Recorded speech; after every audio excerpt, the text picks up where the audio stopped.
መዝሙረ ዳዊት ቁጥሪ 46 ኩልኩም አሕዛብ አዳውኩም አጣቅዑ መቃል ሓጎስ ድማ ንእግዚአብሔር እልል በሉ እግዚአብሔር ልዑል ግሩምን እዩ እሞ ኣብ ልዕሊ ኩሉ ምድሪ ንሱ ዓብይ ንጉስ ዓብይ ንጉስ እዩ ንህዛብ ግዛእና ንህዝቢ ድማ ኣብ ትሕቲ ኣጋርና ገበሮም ርስቱ ምእንቲ ክንከውን ድማ መረፀና እቲ መልክዕ ናይ ያዕቆብ ዝፈተወ እግዚአብሔር ብእልልታ ዓረገ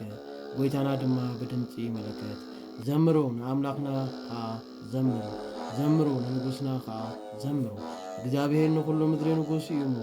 እግዚአብሔር ኣብ ልዕሊ ኩሎም ኣሕዛብ ከም ዝነገሰ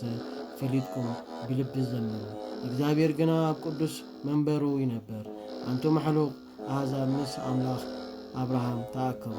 ናይ ምድሪ ጽኑዓት ንእግዚአብሔር ፈጺሞም ልዕል በሉ መዝሙረ ዳዊት ቁጥሪ 47 እግዚአብሔር ልዑል እዩ ምስጋናውን ብዙሕ እዩ ኣብ ሃገረ ኣምላኽና ኣብ ደብሪ መቕደሱ እቲ ንኩሉ ምድሪ ሓጎስ ዝእዝዝ ኣብ ከረን ጽዮን ብወገን መሰእ ንሃገረ ናይቲ ዓብይ ንጉስ ምስ ተቐበሎ እግዚአብሔር ክብደታ ይፈልጥ እነሆ ነገሥታት ምድሪ ተኣኪቦም ብሓደ መጺኦም ኣለዎ ንሳቶም ግና ግን ነዚ ሪኦም ተደነቁ ደንገጹን ፈርሑን ረዓድ ድማ ሓዞም ኣቦ ከዓ ከምታ ትወልድ ተጨነቁ ብሓያል ንፋስ ንምራክብ ቴርሳስ ትቅጥቀጥን ከምቲ ዘሰማዕናዮ ከምኡውን ረአናዮ ኣብ ሃገረ ጎይታ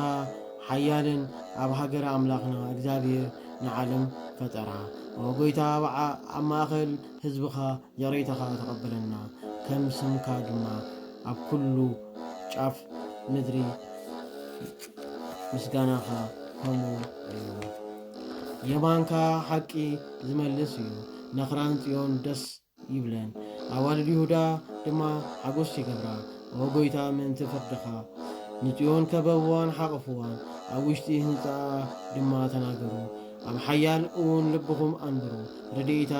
ድማ ክትካፈሉ ኢኹም ንኻልእ ወለዶ ምእንቲ ክትነግሩ እዚ ኣምላኽና ከም ዝኾነ ንዘኣለም ዓለም ድማ ንሱውን ንዘለዓለም ክህልወና እዩ መዝሙር 48 ኩልኩም ኣሕዛብ ነዚ ስምዑ ኣንቱም ኣብ ዓለም እትነብሩ ኩልኩም እውን ጽን በሉ ብብርሃንኩም ደቂ ሰባት ሃብታማት ድኻታትን ኣፈይ ጥበብ ይነግር ሓሳብ ልበይ ከዓ ምኽሪ ብእዛነይ ድማ ምሳሌ ጽን እብል ነገረይ ድማ ብመዝሙር እገልጽ ከምቲ ክፍእቲ መዓልቲ ንስለምንታይ እፈርሕ ሓጢኣት ሸኾናይ ዓገተኒ እቶም ብሓይሎም ዝኣምኑ እቶም ብብዝሒ ሃብቶም ዝምክሑ ከዓ ሓውና ሓዉ ኣይድሕነን ንሰብውን ኣይድሕነን በጅኡ ከዓ ንእግዚአብሔር ኣይህብን ዋጋ ነፍሱ ድማ ለውጢ ኣይገብረን ኣብ ዓለም ዝደኸመን ንዘለዓለም ይድሕን ጥፋኣት ከዓ ኣይርአን እዩ እሞ ንጥበበኛታት ክሞቱ ምስ ረኣኻ ከምኡ ድማ ልቢ ዘይብሎም ሰነፋት ክጠፉ እዮም ሃብቶምን ንኻልእ ይገድፉ ናይ ዘለዓለም ቤቶም መቓብሮም እዩ ንውሉሎሎዶ ከዓ ምሕደሪኦም ስሞም ኣፋ ሃገሮም ይጽዋዕ ሰብ ግና ክቡር ምዃኑ ኣይፈለጠን ኣእምሮ ከም ዘይብሎም እንስሳ ኾነ መሰሎም ድማ እታ መርገም ዕንቀፊቶም እያ ብኣፎም ከፍቅሩ ከለዉ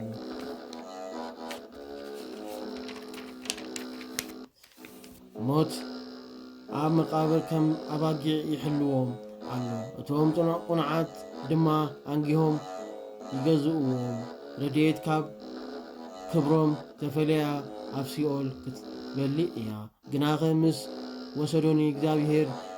ንነፍሰይ ካብ ኢድ ሲኦል ከድሕና እዩ ንሰብ ምስ ሃብተመ ኣይትፍራሐዩ ሃብቲ ቤቱ ምስ በዝሐ ድማ ምስ ሞተ ምስኡ ምንም ዝወስዶ የለን እሞ ኩሉ ክብሪ ቤቱ ምስኡ ስለ ዘይወረድ ብህይወቱ ከለዉ ነፍሱ ተሓጒሳ እያ እሞ ጽቡቕ እንተገበርካሉ ሰብ ይኣምነካ ናብ ዓለም ናይ ኣቦታቱ ከዓ ይወርድ እምበኣርከስ ንዘለዓለም ዓለም ብርሃን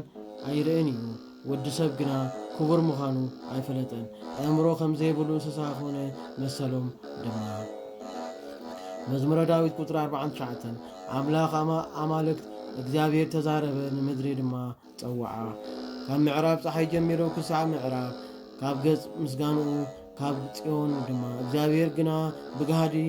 ክመጽእ እዩ ኣምላኽና ኸ ስቕ ኣይብልን ኣብ ቅድሚኡ ሓዊ ይነድድ ኣብ ከባቢኡ ብዙሕ ሓውሎ ኣሎ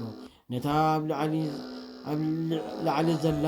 ሰማይ ይጽውዓ ንምድሪ እውን ኣብ ህዝቡ ምእንቲ ክፈርድ እቶም ጻድቃን ከዓ ኣከብሉ እቶም ብሕጉ መስዋዕቲ ዝስውዑ ሰማያት ሓቅነቱ ይነግራ እግዚአብሔር ፈራዲ እሞ ህዝበይ ከነግረካ ስምዓኒ እስራኤል እስማዓልካ ኣለኹ ኣምላካስ ኣነ ኣምላክካዶ ኣይኮንኩን ዝጠረፍካስ ምእንቲ መስዋዕቲ ካዶ ኣይኮንኩን ቁርባንካ እውን ኩሉ ግዜ ኣብ ቅድሜ እዩ ካብ ቤትካ ኣሓ ኣይወስድኒ ካብ ሞጋሴኻ ከዓ ኣራዊሕ ናይ በረኻ ኣራዊት ኩሉ ናተዩ ናይ በረኻ እንስሳት ኣሓን ኩሎም ዓዋፍ ሰማይ ይፈልጦም እየ ናይ በረኻ ጽባቐ እውን ኩሉ ምሳዩ ምንም እንተጠመኹ እኳ ኣይልምነካን ብምሉእ ዓለም ናተይ እዩሞ ስጋላም ኣይበልዕን ደም ናይ ጤልን ኣይሰትን ንእግዚአብሔር መስዋዕቲ ምስጋና የሰውኡ ነቲ ልዑል ከዓ ጸሎትካ ሃቦ ብመዓልቲ መከራኻ ክትጽዋዓኒ ኢኻ እሞ ከድሕነካ ከተመስግነኒ እውን ኢኻ ሓጢአተኛ ግና እግዚአብሔር ከምዚ ይብሎ ንሕገይ ስለምንታይ ትነግር ኣለኻ ንስርዓተይ ብኣፍካ ስለምንታይ ትሕዝ ንስኻ ግና ንተግሳጸይ ጸላእኻ ንቓለይ እውን ንድሕሪኻ መለስካዮ ሰራቒ እንተረኣኻ ምስኡ ትጎይ ዕድልካ ድማ ዘማውያን ገበርካ ኣፍካ ክፍኣት ኣብዝሐት ልሳንካ እውን ምትላል ተዓጠት ኮፍ ኢልካ ንሓውኻ ተሓሚዮ ንወደዴኻ ከዓ እንቅፋት ኣንበርካሉ ነዚ ጌርካ ግን ስቕ በልኩካ ዓጢኣት ጣዓመትካ ከማኻ ክኸውን ድማ ተዓዘብካኒ ኣብ ቅድሜኻ ደው ኢለ ክጻርፈካ አንቶም እግዚአብሔር ትፈርሆ ኩልኩም ነዚ ኣስተውዕሉ እንተዘይኮነ ግና ክምንጥል ከሎ ዘድሕን የለን እታ ዝኸበረት መስዋዕቲ ተመስግነኒ ኣላ በታ መገዲ እግዚአብሔር ድሕነቱ ዝረአየላ መዝሙረ ዳዊት ቁጥሪ 50 ወጎይታ ብቕሬታኻን ዕቤትካን ይቕረ በለለይ ከም ብዝሒ ምሕረትካ ድማ ሓጢአተይ ደምሰለይ ካብ ሓጢአተይ ሕፀበን አንጻሐኒ ካብ ኣበሳይ እውን አንጻሐኒ ኣነ ባዕለይ ጌጋ ይፈልጥ እሞ ሓጢአተይ እውን ኩሉ ግዜ ኣብ ቅድሜ እዩ ንዓኻ ጥራይ በደልኩ ኣብ ቅድሜኻ ድማ ክፉእ ገበርኩ ብተዛረብካዮ ሓቀኛ ንኽትኸውን ብፍርድኻ ከዓ ክትረትዕ